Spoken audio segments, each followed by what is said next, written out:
Então, senhoras e senhores, senhoritas e senhoritas, essa aula é um pouquinho mais curta, porque ela vai ser dividida em duas partes, que vão ser só a explicação da página 56, que ficou faltando para a gente concluir esse capítulo 5 sobre comércio, poder e riqueza na África Atlântica, e eu vou passar a atividade da página 57 para vocês fazerem, que aí a gente corrige, a gente fala mais sobre ela na próxima aula, né?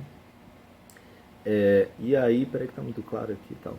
É o seguinte, essa aula é voltada para os alunos do sétimo ano do Colégio Alfinísia Freire, tem um negócio de umas cores assim, na luminosidade. Essa aula é voltada para os alunos do sétimo ano do Colégio Alfinísia Freire. A disciplina é História. Acho que tá bom. A testa tá brilhando, mas não reparem não, gente. Sétimo ano do Colégio Alfinísia Freire, disciplina é História, tá? E, meu povo e minha pova, na página 56 a gente vai ter o seguinte, os povos africanos e o comércio. Desde a Idade Antiga, o comércio foi uma das principais atividades naquele continente. Pela posição privilegiada deles, pelo acesso aos rios, aos mares, o mar Mediterrâneo, o mar Vermelho, o Oceano Atlântico na costa oeste, Oceano Índico na costa leste. Então, o comércio foi uma das principais atividades naquele continente. Ele propiciava o contato entre povos nativos e os mercados árabes, indianos, gregos, chineses, portugueses. Então aí, a facilidade de acesso por conta dessas várias rotas comerciais, essas rotas de navegação e fora também as rotas terrestres, né? Um pouco mais distante. Passava por dentro do deserto, passava, mas ainda assim se conseguiu fazer diversas rotas dessas. Povos da costa ocidental, lembra que eu já expliquei sobre ocidental e oriental, né? Costa ocidental é a costa esquerda. O ocidente é a parte da costa atlântica da África. Povos da costa ocidental da África comercializavam ouro, peles, plumas, marfim, animais, alimentos e produtos artesanais.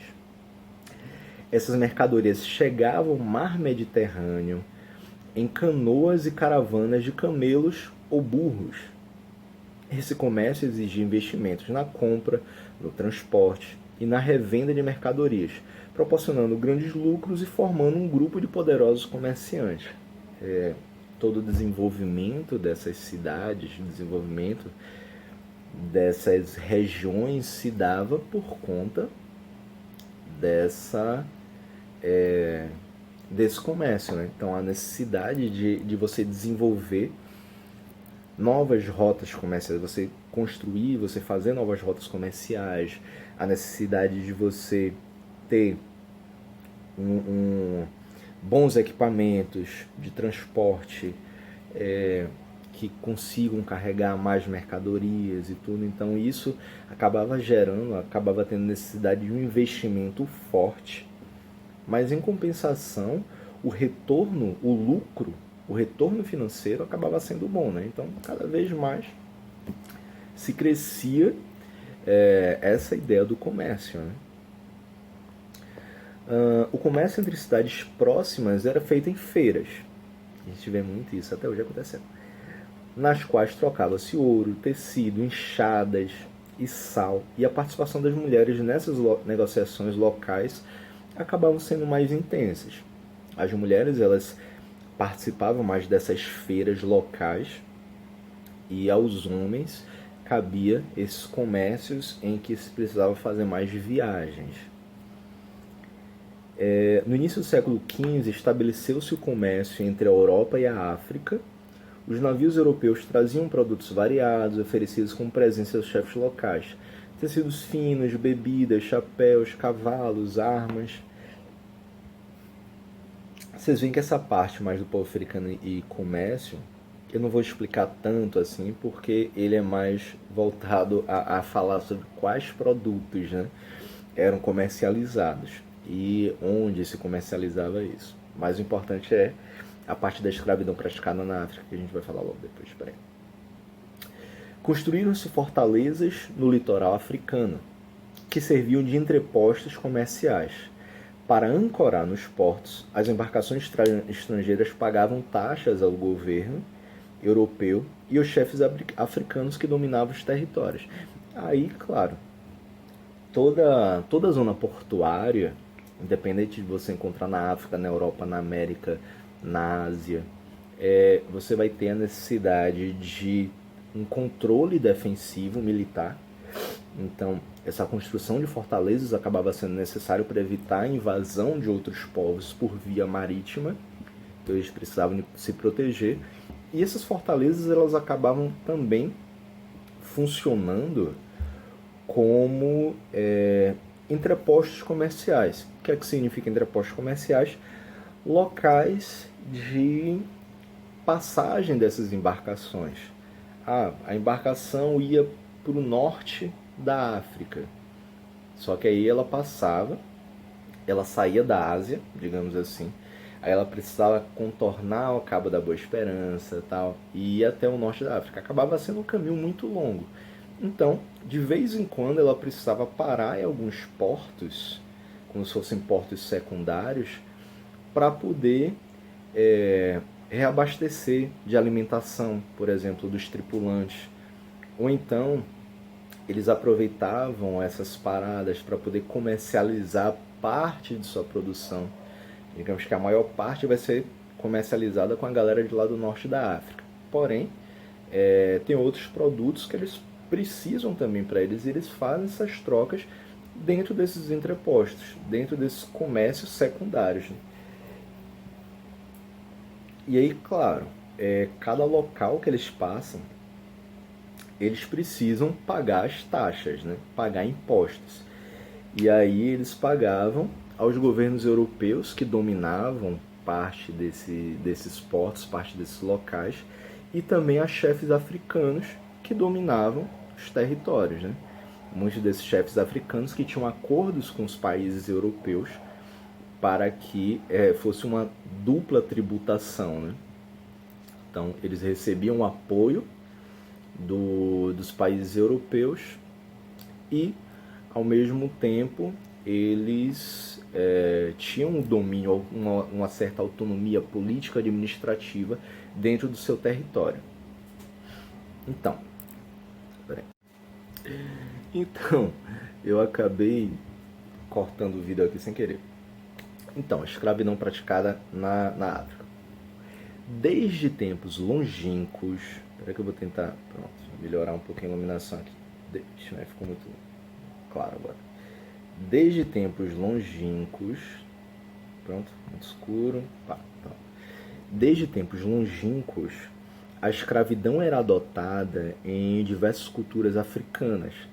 Sempre lembrando, a escravidão ocorrida na África foi completamente diferente da escravidão que a gente vai ter dos europeus para com os povos negros africanos e que foram levados para as Américas, tanto para a América portuguesa quanto para a América Latina, né? O caribenha, aquela região da América Central, ou o restante da América Espanhola, descendo toda a costa oeste da América, ou América Portuguesa, que é o Brasil, né? Mas então, a escravidão era adotada em diversas culturas africanas. A principal fonte de escravizados eram os prisioneiros de guerra. Então aí a gente já começa a ver uma diferença, né? A escravização era através dessas guerras, desses combates entre tribos, e que as tribos derrotadas, alguns dos seus guerreiros eram pegos, eram escravizados por parte das tribos vencedoras. Mas também havia escravidão por dívida, tá? Se cobravam impostos, às vezes dessas tribos derrotadas, inclusive, e quando você não tinha condição de pagar esses impostos, você acabava sendo também escravizado. Então, novamente, é uma forma diferente de escravização do que ocorreu entre os europeus e os povos africanos. A escravidão também como punição por crimes cometidos. ou porque era impossível a pessoa sobreviver de forma independente. Nos reinos, a presença de escravizados era frequente, muitos deles capturados nas guerras e incorporados ao exército. Estrangeiros também eram escravizados por não pertencerem à mesma linhagem dos chefes. Olha que insano isso. A mesma linhagem dos chefes ou pela ausência de laços de parentesco e solidariedade com a comunidade, mas contavam com a proteção de seus senhores. A escravidão ocorria em áreas com grande circulação de riquezas e onde as diferenças sociais eram intensas, como nas cidades-estado. No entanto, havia oportunidade para os escravizados se integrarem à sociedade. Muitos deles compunham a família de seu senhor. Então vocês veem que é completamente diferente daquilo que acontecia dos europeus. Se tinha essa oportunidade de se integrar à sociedade. Ainda, claro, você não pertence exatamente àquela sociedade, mas você consegue ter uma interação, consegue ter uma maior integração, algum respeito, alguma consideração pela sua vida, o que não existia com a população que era escravizada e trazida aqui para o Brasil, por exemplo. Em sociedades africanas controladas por governos islamizados, como os reinos do Sudão Ocidental e a cidade do Sahel, os escravizados faziam trabalhos agrícolas, carregavam cargas, conduziam caravanas comerciais e podiam até mesmo ser conselheiros do rei ou comandantes do exército. Nessas sociedades, o filho de mulher mantida na condição de escravizada era livre quando seu pai pertencia à família do senhor. A mãe obtinha a liberdade após o nascimento do filho.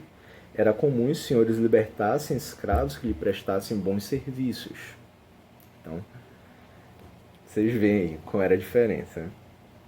A escravidão praticada por povos africanos não foi violenta, como imposta aos escravizados na América entre os séculos XVI e XIX.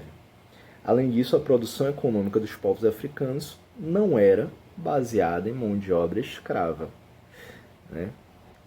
Isso aí, na verdade, é um texto que a gente já havia discutido até mesmo essa situação em aulas anteriores, então eu não vou me furtar, não vou chegar e entrar em tantos detalhes mais.